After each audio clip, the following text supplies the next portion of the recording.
Well, look what we have here. It's a BMW on jack stands. You may now point and laugh. Seriously, get it out of your systems. Yep. There you go. Okay, moving on.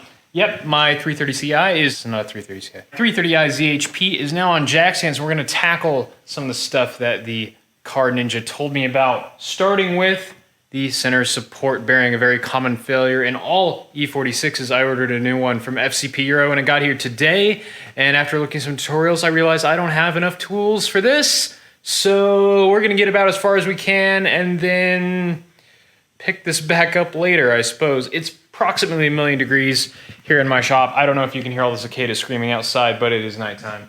I've got the car jacked up already. That wasn't super interesting. One of the best features of these cars are the integrated jacking points, rubber, very nice, very secure. That one is missing. I ordered it from FCP Euro. It'll be here tomorrow.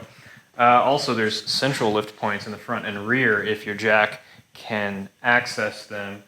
Mine can't because it's a big chungus, non-aluminum, non-racing. Look at this thing. It's huge.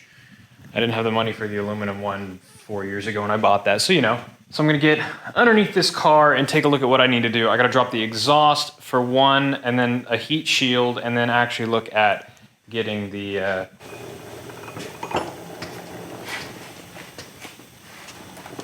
first step is going to be dropping the exhaust. So I'm gonna start here where it attaches to the header and see if I can figure out what I need here. I just brought a 10, 12, and a 14. Hopefully this covers it. Let's see here. 13s, are you serious right now? Who uses 13s for anything? Oh, those are even, 12 is too small, 14 is too big. It must be some sort of intermediate size. This looks like a 14. It is not.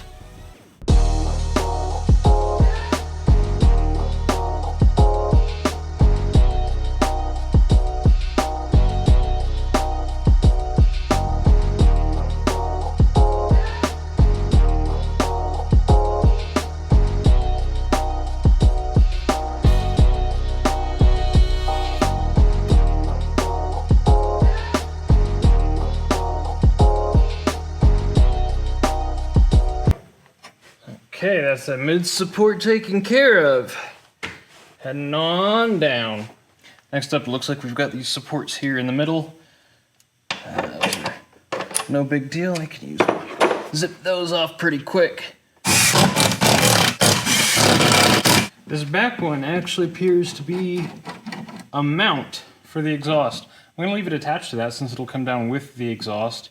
And this is like, that is an incredibly sophisticated mount for exhaust. That is absurd. Moving on back.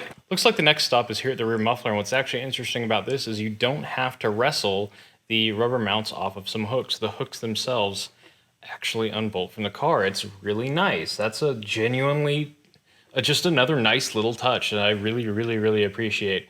So let's get those off of here, and then hopefully this exhaust will come off. I hear it's pretty heavy, so this might be fairly unpleasant to do since I'm just one person, but hey, nothing to it but to do it.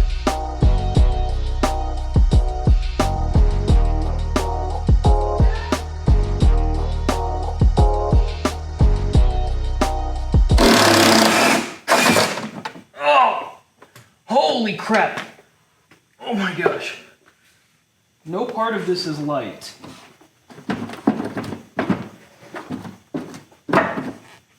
What is holding you on? Oh crap! There's another set of flange bolts. Oh no. Oh, those are gonna be under so much tension. Great. Wonderful.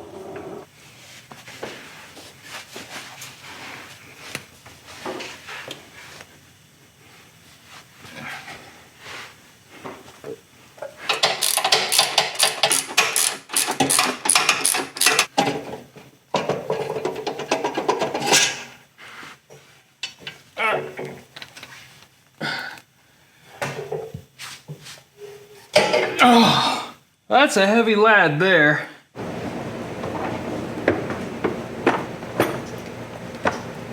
Just kidding, it's not all 13s. Back in here with the 10, take down this heat shield. 4 more bolts and that's that out. Cool. Let's see what we're doing. Hey, look, it's a drive shaft. Oh! Oh my gosh! So this is the drive shaft. It's 2 pieces. It's got a U-joint in the middle. And I think that's for geometry reasons to get out of the way. Look at that. There is nothing left. So when I take off from the start, that's what it's doing. And you can see the remnants of the bushing all over the place. That is insane. And I know that sounds like a YouTuber trope, calling things insane, but oh my gosh, that actually is absurdity. And then up here, we have what's called the Guibo. My Guibo looks brand new, and I'm glad, because I didn't order a new one. So that's in great shape. You can see the shifter there, and the linkages and stuff, so if you're wanting to do a short shifter, you might have to get to this point. I actually don't know. So, Guibo has to come off. There's 3 bolts there, connects the drive shaft to the Guibo. These 2 bolts for the center support bearing itself, and then moving back, my thing isn't going where it needs to. We've got some E-Torx, and that goes into the CV shaft, or CV joint, which goes into the differential. So I'm gonna have to buy an E-Torx kit for that. Okay, good. No play. There's no play whatsoever in that joint. Often a cause of the center support bearing failing in the first place is this CV shaft going bad, or potentially this ball joint, but I'm not getting any play out of the ball joint either. I mean, obviously I can just spin this because there's no e-brake on or anything. So one thing I'm gonna have to do though, spin this to this point so that I can get it that nut in there.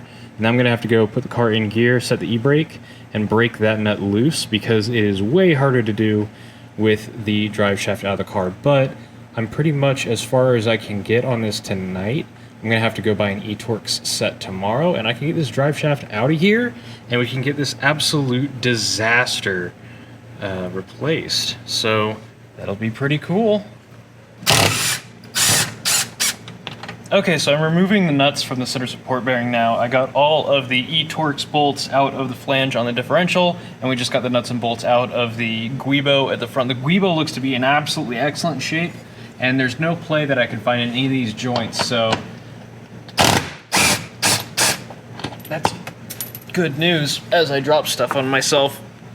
And this is actually gonna support itself a bit because it's kind of glued up there. So I'm actually gonna pull it down. Okay. There we go, got it out. All right, so then that pulls out of the front. You're not supposed to use a screwdriver as a prying tool. Shush! Don't tell me how to live my life. Yay! The output shaft, or the input shaft of the diff was a little confusing. You really just let the drive shaft dangle and it'll just lever itself on out of there. It kind of press fits into this. So, yeah, that's neat. The internet says to mark how it attaches to the diff and stuff, quote unquote, because it's balanced. But drive shafts aren't balanced on the vehicle, so I don't understand why anyone says that. Like, it's not matched to the diff. The 2 halves of the drive shaft are balanced to each other, so I will be marking that, as you're about to see, but there's absolutely no reason whatsoever to mark it in relation to your differential or your trans output shaft. Because I'm pretty sure, wow! Okay, step 1, remove the bracket. Done. I broke this free under the car with it hooked up so I could put the car in first gear and set the handbrake so I could get enough leverage on that. That is an 18, which I actually had to go to the store for. So, if I can remember where my 18, oh right, the Guibo was also 18, so that is under the car somewhere. I have no idea where this comes apart, so I'm just gonna make a straight mark through the whole thing. Yep. Grease pen time. Oh. Oh, well that was easier than expected. It came right apart. This bearing has to come off. And for that I have purchased pullers. Oh my gosh, you're kidding me. After this commercial break, go to the long Hang on, this one's already put together. I'm just gonna use this, screw it. Yep. Yep. Ooh. That worked too well. This is a Harbor Freight jaw puller. Apparently well worth the money because I was told that part was really difficult. So now I've got this nice little box here. This is the wrong box. I've got this big box here from FCP Euro and some Kroger generic root beer. Kroger makes a Dr. Pepper knockoff called the Physicist. And it has real sugar and it's And it has real sugar and it tastes like Pib. It's amazing. It's like the best knockoff ever because it's actually better than some name brand stuff.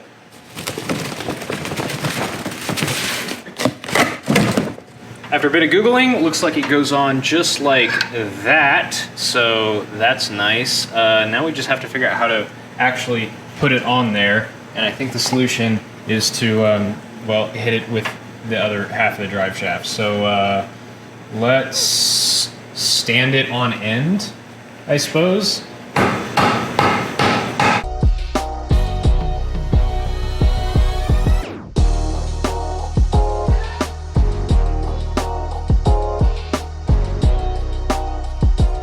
A quarter turn at a time will get it done. The internet said that I could just drive it on there using the other side of the drive shaft. So tightening down the bolts, got that done. There is absolutely no play or notchiness whatsoever in this U-joint. It is absolutely beautiful Super action. solid. And honestly, this barcode here, and the fact that like there was already some grease marks on some parts of this has definitely been done recently. I think this was either a faulty part or an improper install, and that's why this thing failed so quickly. So yeah, hopefully we'll be in for a good time here. Just yeah, let's just go throw this thing back in the car and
we got the Guibo sight on, we got the diff sight on. We haven't torqued anything down all the way yet because now we're going to do the center support bearing, and all that's really involved there is putting this nasty gummy stuff over top of it. It's not necessary strictly speaking, but you're supposed to do it, and then we can use the brakes to like stop the drive shaft from turning, and I can actually torque stuff. But this stuff, we've just got the we've got it pulled down a little bit here, and then this nasty garbage just goes up above there. And I'm not sure I'm going to do this without getting it all over my hands.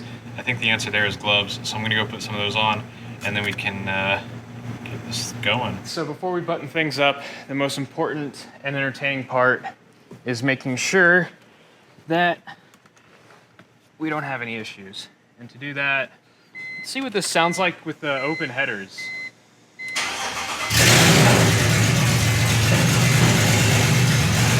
Like this one is pretty like if you look right here, it's going straight. Go around the other side. Can you see it going up and down? Yeah. Oh, it's not centered. Oh. The whole wheel isn't centered, or it's bent. It's not centered. No, you though. can see it wobbling on the hub. The hub itself. Do these just not have the right hub centering rings? Yeah, I bet that's part of my awful vibrations.